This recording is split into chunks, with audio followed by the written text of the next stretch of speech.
నేటి మాట లోపల మనము శ్రీ శివ మహాపురాణంలో 290వ భాగము కోటి రుద్ర సంహిత 26వ అధ్యాయం నుంచి త్రయంబకేశ్వర మహత్యం గురించి మనం తెలుసుకుందాము మిత్రం.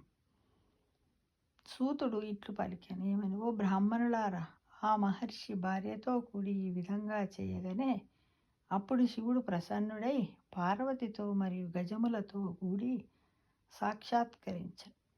అప్పుడు దయానిధియగా ఆ శివుడు ప్రసన్నుడై ఇట్లు పలికాను, ఓ మహర్షి, నీ గొప్ప భక్తికి నేను ప్రసన్నుడనైతిని, వరమును కోరుకొనుము. అప్పుడు గౌతముడు మంగళకర పరమాత్మయు శంభుణ్ణి ఆ సుందర రూపమును గాంచి భక్తితో ప్రణమిల్లి ఆనందముతో కూడిన వాడై స్తుతించెను.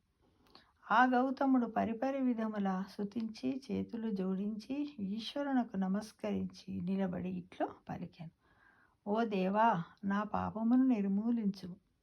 మహాత్ముడగా గౌతముని ఈ మాటను విని శివుడు మరింత ప్రసన్నుడై ఇట్లు పలికెను. శివుడు ఇట్లు పలికెను, ఓ మహర్షి, నీవు ధన్యుడవు, కృతార్థుడవు. నీవు సర్వకాలములలో పాపరహితుడవే. క్రూర మనస్కులకు ఈ దుష్టులు నిన్ను మోసగించిరి. నిన్ను చూసిన మానవులు పాప విముక్తులగుదురు. సర్వదా నా భక్తి యందు పారాయణుడవగు నీవు పాపాత్ముడవగుట ఎట్లు సంభవం? ఏ దుర్మార్గులైతే నీకు ఈ ఆపదను కలిగించారో వారే పాపాత్ములు, దురాచారులు మరియు హత్యాదోషము కలవారగుచున్నారు. ఈ కృతజ్ఞులను చూసిన వారికి పాపము చుట్టుకొను. వీరికి ఎక్కడనైనను నిష్కృతి లేదు. సూతుడు ఇట్లు పలికెను,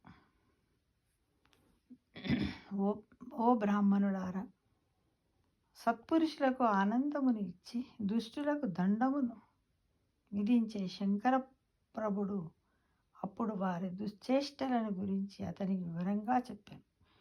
శివుని ఆ మాటలను విని ఆ మహర్షి పరమాశ్చర్యము పొంది శివునకు చేతులు జోడించి భక్తితో ప్రణమిల్లి మరల ఇట్లు పలికాను. గౌతముడు ఇట్లు పలికాను, ఓ మహేశ్వర, ఆ ఋషువులు మహోపకారమును చేసిరి. వారు అట్లు చేసి ఉండనిచో నీ దర్శనము ఎట్లు లభించును? నాకు అతిశయించిన శుభమును కలిగించి ఆ మహర్షులు ధన్యులు. వారి దుష్టకృత్యం వలన మాత్రమే నాకు పెద్ద ఉపకారము సిద్ధించింది. సూతుడిట్లు పలికాను. గౌతముని ఆ ప్రవచనములను విని మహేశ్వరుడు మిక్కిలి ప్రసన్నుడై ఆయనపై దయాదుష్టులను వరపి వెంటనే ఇట్లు బదిలిడు. శివుడు ఇట్లు పలికాను, ఓ బ్రాహ్మణ శ్రేష్ఠ, నీవు ధన్యుడవగు మహర్షివి, పరమశ్రేష్ఠుడవు. నేను మిక్కిలి ప్రసన్నుడైనానని తెలుసుకుని నీవు ఉత్తమ మగు వరమును కోరుకొనుము అన్నాడు. సూతుడిట్లు పలికనేమని గౌతముడు ఇట్లు ఆలోచించాను, ఈ వృత్తాంతము లోకములో ప్రసిద్ధిగాంచను. దీనిని ఆపే ఉపాయము లేనే లేదు. కావున నేను చెప్పినట్టు చేసేదను. శివభక్తి గల ఆ గౌతమ మహర్షి ఇట్లు నిశ్చయించుకొని చేతులను జోడించి తలను వంచి శంకరునితో ఇట్లు పలికాను.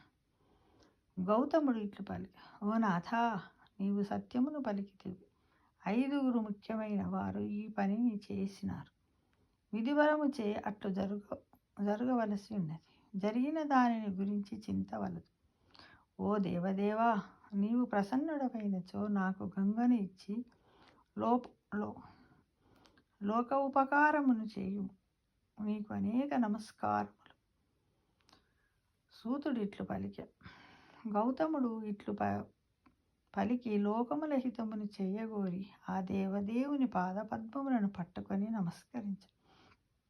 పూర్వము భూలోక స్వర్గలోకముల సారమును తీసి దానిలో కొంత భాగము గౌతమునకు వివాహంలో బ్రహ్మచే ఇయ్యబడ, మిగిలినది దాచి ఉంచబడ. అప్పుడు భక్తవత్సలుడు మంగళగరుడగు శంభుదేవుడు దానిని ఆ మహర్షికి ఇచ్చాడు. అప్పుడు అచ్చట గంగాజలము గొప్ప స్త్రీ రూపమును దాల్చాను. ఆ మహర్షి ఆమెకు నమస్కరించి స్తుతించాను. గౌతముడు ఇట్లు పలికాను: ఓ గంగా, నీవు ధన్యురాలవు, కృతకృత్యురాలవు. నీవు లోకమును పవిత్రము చేసితివి. నిశ్చయముగా నరకములో పడబోయే నన్ను కూడా పవిత్రము చేయుము. సూతుడు ఇట్లు పలికాను. అప్పుడు సర్వులకు హితమును చేసే శంభుడు కూడా ఇట్లు పలికాను: ఓ గంగా, వినుము. నా ఆజ్ఞ చేయి ఈ గౌతముని నీవు పావనము చేయి. శంభుని మరియు గౌతముని ఈ మాటలను విని శివుని శక్తి స్వరూపిణి మరియు పరమపావని గంగ శివునితో ఇట్లు పలికాను. గంగ ఇట్లు ఓ ప్రభు, నేను ఈ ఋషిని కుటుంబ సమేతంగా పావనము చేసి నా స్థానమునకు వెళ్ళేదను. నేను సత్యమును పలుకుచున్నాను. సూతుడు ఇట్లు పలికాను. ఆ సమయములో గంగా ఇట్లు పలకగా, భక్తవత్సలుడవు మహేశ్వరుడు లోకములకు ఉపకారమును చేయగోరి గంగతో మరల ఇట్లను. శివుడు ఇట్లు పలికాను. ఓ దేవి, కలియుగము వచ్చి సూర్యుని కుమారుడు 28వ మనువు అగునంత వరకు ఇక్కడనే నీవు ఉండవలసినది. సూతుడు ఇట్లు పలికాను. ఈ శంకర ప్రభువుని ఈ మాటను విని నదీమ తల్లి పరమపావని గంగా ఇట్లు బదిలిగా. గంగా ఇట్లు పలికాను. ఓ స్వామి మహేశ్వర, త్రిపురాసుర సంహారక, భూమండలమునందు నాకన్నింటిని మించిన గొప్పదనము కలిగే పక్షంలో నేను ఇచ్చట ఉండగలను. ఓ స్వామి, మరి ఒక విషయం కూడా వినుడు. ఓ ప్రభువు, నీవు గణములతో మరియు పార్వతితో కూడి సుందరమగు దేహమును దాల్చి నా సమీపములో నుండు. సూతుడిట్లు పలికాను. ఆమె యొక్క ఈ మాటను విని భక్తవత్సలుడగు శంకరుడు లోకములకు ఉపకారముని చేయగోరి గంగతో మరల ఇట్లను. శివుడిట్లు పలికాను. ఓ గంగా, నీవు ధన్యురాలు, వినుము. నీవు నాకంటే వేరుగా లేవు. అయినను నేను ఇచ్చట ఉండేదను, నీవు కూడా ఉండు. సూతుడిట్లు పలికాను. పరమేశ్వర ప్రభువుని ఈ వచనములను విని గంగా మిక్కిలి ప్రసన్నమై మనస్సు కలదయ ఆయనను పూజించాను. ఇంతలో అచటకు దేవతలు, ప్రాచీనులకు ఋషులు, అనేక తీర్థములు మరియు వివిధ క్షేత్రములు వచ్చి అందరూ గౌతముని, గంగను మరియు కైలాసపతిని జయ జయ ధ్వానములను పలికి ఆదరముతో పూజించిరి. తర్వాత బ్రహ్మ, విష్ణు మొదలగు ఆ దేవతలు అందరూ చేతులను కట్టుకొని నడుములను వచ్చి ఆనందంతో వారిని స్తుతించిరి. గంగా మరియు శివుడు అప్పుడు వారి విషయములో ప్రసన్నులై ఇట్లు పలికి, ఓ దేవతోత్తములారా, మీకు ప్రియమును చేయగోరి వరమును ఇయ్య సంకల్పించిరి, కోరుకొను.